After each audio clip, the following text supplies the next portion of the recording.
This is my MEP-831a.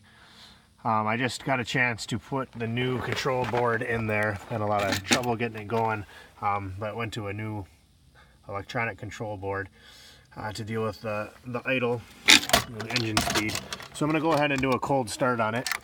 This is a 2009 with roughly 700 hours on it. And it was about 6 below last night, but it's up to about 15 degrees today. So we'll go ahead and preheat it and see what kind of shape it's in here.